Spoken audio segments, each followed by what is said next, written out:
Christopher Columbus was an Italian sailor. Columbus had an idea to sail from Europe to India by a shorter route and thus save time and money. He calculated and consulted with other experts, but he needed money to prove his idea and to implement it. He requested funding from the King of Portugal, but the King of Portugal refused. He asked Italian princes, and they also refused. He asked Isabella, Queen of Spain, but she refused. He didn't give up and tried to convince Isabella, Queen of Spain again. And in 1492, Isabella agreed. The year 1492 is the year that changed the world because two very significant events occurred in world history. In that year, Isabella's advisors told her that they must expel the Jews from Spain. Isabella objected and told her advisors, "But the Jews are smart.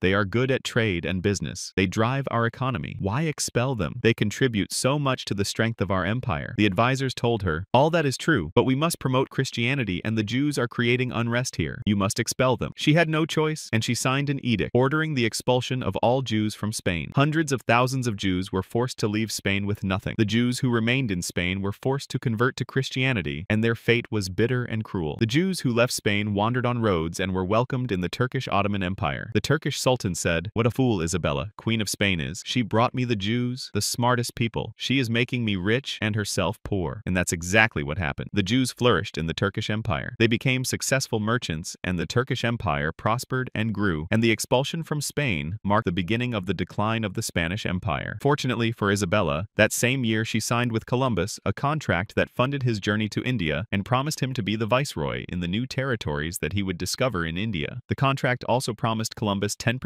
of everything he would find in India. Remember this contract, we'll come back to it. Columbus set off with 3 ships to find a shorter route to India. The journey at sea lasted about 2 months, and at the end, Columbus discovered America and not new places in India. Thanks to the discovery of the continent of America, Columbus earned a lot of money and honor. But until his last day, he refused to admit that he had discovered a new continent. He said it was India. The reason for this was the contract he had signed with Isabella, Queen of Spain, a contract that promised him 10% of everything he would find in India. England, France, Holland, Portugal, and of course Spain sent to the continent of America many ships and soldiers. They murdered and enslaved millions of Indians and took control of the continent of America.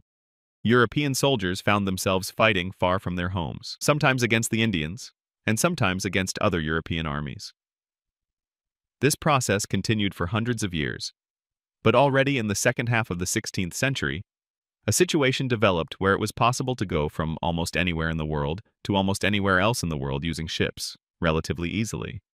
Christopher Columbus tried to find India, but he discovered America, and in fact, he created a new world.